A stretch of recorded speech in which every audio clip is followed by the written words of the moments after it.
ఈ రోజు మేము ఒకటే అడుగుతున్నాం, అసలు ఎఫ్ఐఆర్ లో A1 గా ఉండాల్సింది ఎవరు? విక్రాంత్ రెడ్డి కాదు, విక్రాంత్ రెడ్డి కాదు, YS Jaganmohan Reddy half ticket. ఈ రోజు A1 గా ఉండాల్సింది. ఈ విషయం నేను సిఐడి డిపార్ట్మెంట్ కి, డిఐజీ గారికి, డీజీపీ గారికి అందరికి నేను మనవి చేస్తున్నా. కర్మ కర్త క్రియ అన్ని కూడా వైఎస్ జగన్మోహన్ రెడ్డి అనే విషయం గుర్తుపెట్టుకోండి. వైఎస్ జగన్మోహన్ రెడ్డి అండ లేకపోతే కేవీ రావు ఈ రోజు ఈ పరిస్థితుల్లో ఉండేవాడు కాదని కూడా నేను మనవి చేస్తా ఉన్నా. ఒక్కసారి గుర్తుపెట్టుకోండి. వెంటనే ఎఫ్ఐఆర్ లో వైఎస్ జగన్మోహన్ రెడ్డి A1 కింద నమోదు చేయాలి.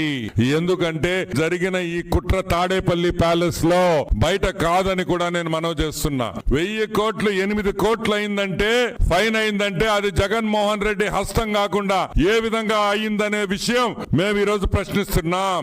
నెలలు నెలలు నెలలు నెలలు నెలలు వద్దు, అన్ని ప్రూఫ్లు ఉన్నాయి. ఏ విధంగా జరిగింది మేము ఎప్పుడో చెప్పాం. వెంటనే వీళ్ళని అరెస్ట్ చేసి, వెంటనే వీళ్ళు మళ్ళీ రకరకాలుగా కోర్టులకు పోయి, సుప్రీం కోర్టుకు పోయి ఈ నాటకాలన్నీ లేకుండా వెంటనే దీన్ని క్లోజ్ చేసి వీళ్ళని జైల్లో పెట్టాలని కూడా నేను డీజీపీ గారిని మనవి చేస్తున్నా. ఎందుకు పెట్టాలి?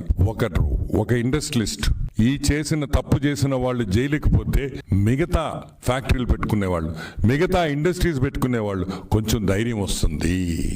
జగన్మోహన్ రెడ్డి నిజ స్వరూపం బయట పెట్టాలని మనస్ఫూర్తిగా కోరుకుంటున్నాను.